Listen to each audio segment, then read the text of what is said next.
আমাদের পার্শ্ববর্তী দেশ ইন্ডিয়াতে ইলিশ রপ্তানির বিরুদ্ধে আমরা একটি আইনি নোটিশ পাঠিয়েছি। আজকে আমাদের বাণিজ্য মন্ত্রণালয় এবং মৎস্য প্রাণী সম্পদ মন্ত্রণালয়, আমাদের এনবিআর এবং আমদানি রপ্তানিকারকের প্রধান অধিদপ্তরকে এই নোটিশ পাঠানো হয়েছে। তো এখানে আমাদের যে মূল বিষয়টা হলো যে ইলিশ মাছ মূলত একটি সামুদ্রিক মাছ। এটা বাংলাদেশেও পাওয়া যায়, ইন্ডিয়াতেও পাওয়া যায়, মায়ানমারেও পাওয়া যায়। তো বাংলাদেশের চেয়ে ইন্ডিয়ার সমুদ্র সীমা অনেক বেশি, ওদের অনেক ইলিশ উৎপাদন হয়। মূলত বাংলাদেশ থেকে ইন্ডিয়ার ইলিশ আমদানি করার কোনো প্রয়োজন নাই।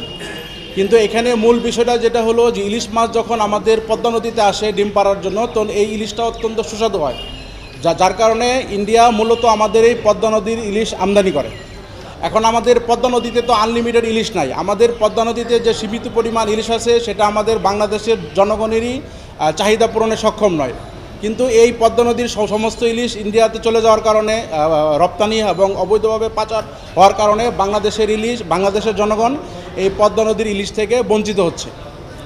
ফলশ্রুতিতে আমরা আইনি নোটিশ পাঠিয়েছি যে বাংলাদেশের যে ইলিশটা পাওয়া যায় সেটা আমাদের দেশের জনগণের জন্য এটা সাফিসিয়েন্ট না, পর্যাপ্ত না। সুতরাং ইন্ডিয়াতে ইলিশ পাঠানো যাবে না।